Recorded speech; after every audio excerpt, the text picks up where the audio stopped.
Hello, everybody. My name's Todd Adwar, I'm Peter Goodman. and welcome to Real Essentials. What are we going to do today, Pete? You know what? I think we should talk about something that everybody talks about as soon as they are looking to buy a house: the mortgage and credit. Right? When you get a client and they call you up, I know credit's one of the very first things you talk about. So tell me a little bit about how you go through that process. Sure. So credit is one of the four food groups, so to speak: income, assets, how much money you have for the transaction, and of course, credit.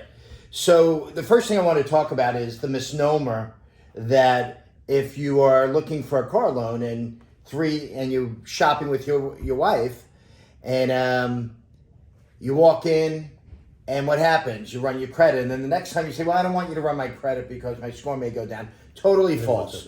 You could have 50 car companies run your credit within 30 days, and we know you're just shopping for a car. You're not buying 50 different cars. Right. We get it. So the score's not going down. So when you speak to a mortgage person and you speak to me and you say, "No, I don't want you to run your credit," it's ridiculous. Don't do that anymore. You're hurting yourself. I need to see what's going on in your credit report, and let me tell you why.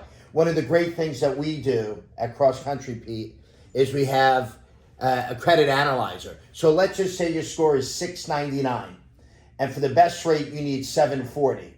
So what we do is we'll run a map for you, and it'll say, if you pay down your Visa card, Pete, by $82, and you pay down your MasterCard by $400, your score is going to go up 51 points.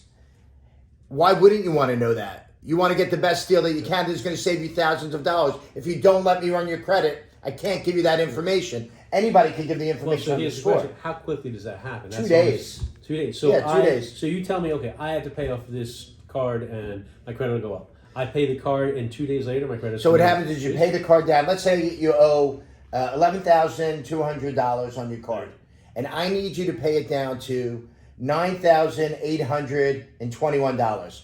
I don't want you to pay it down to $9,818. I want you to pay it down exactly. Okay. So you pay the Chase card down, for example, and then you call them up the next day. They'll give you a letter. You send me the letter. 2 days later, your score will pop to the number that I give you. And that's the difference between sometimes great rates and great programs versus not getting a mortgage or programs where you're paying extra.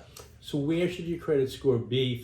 Let's talk about the perfect score for the best interest rate versus So recently we've all heard about the changes, the government changes that the better credit score folks are getting penalized. Right. So that hasn't started yet. They're still fighting it out, and there are a lot of people up in arms that, hey, I keep my credit fabulous. Why am I paying for somebody who doesn't like to pay their bills? Right. And the real reason why they came up with that, there's nothing nefarious on that. They wanted to give the first-time home buyer the opportunity to buy homes and make it harder for the investors to buy homes, because the investors are buying all the homes out there, and if you're a first-time home buyer, it's becoming very difficult for you to buy a home. So that's why they did that, but they did make it more expensive, or they're going to launch that. Having said that, credit is done in tiers, in tranches. So every 20 points, you're in a different score.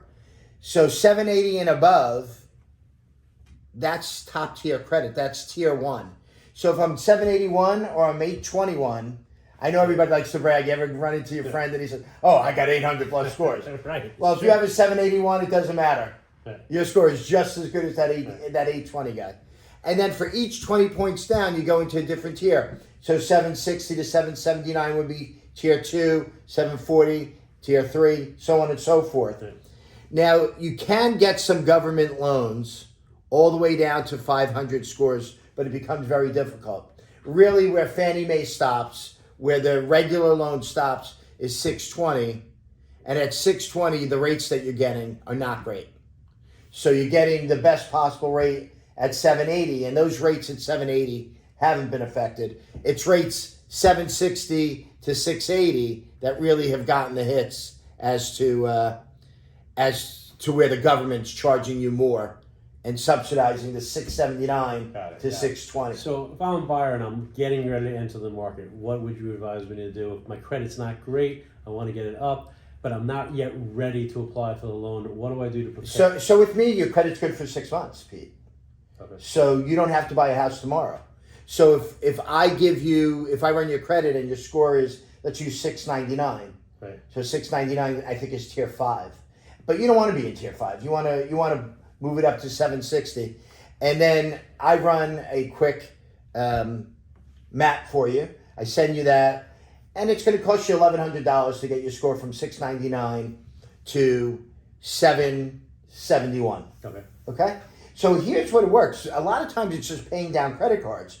So let's say I tell you, you got to pay down your Chase card $320. You got to pay your MasterCard down, $412, and you got to pay your Macy's card down to $0. You owe $250. Once you do that and I rerun your credit, now that credit report is good for 5 months. And when it's good for 5 months, you could use those cards again and nobody's going to check it again. Now you can't open new accounts. Don't open new accounts. That's fine. Don't buy a new car. Don't buy something ridiculous. Right. But if you use your credit cards in normal usage, we're not going to look again because we have your credit report. So here's the one I get a lot. Student loans. What do people do about student loans? How does that affect your credit? So student loans are very interesting. The government has put in place, for those of you who are in defaulted student loans, the government has put in place a program where they will take all of the bad student loan credit off of your credit report. It takes 90 days.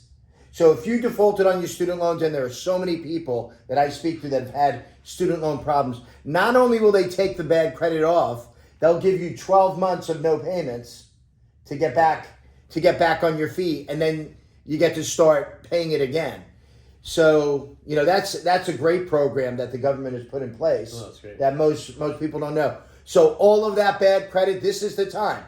You go online to your student loan company and say, hey, how do I defaulted on my loan? As long as you call them, in 90 days, they'll take it off. I think it's faster than 90 days. I think I got it done for a customer, in under 60 days. So she had 11 student loans for her daughter.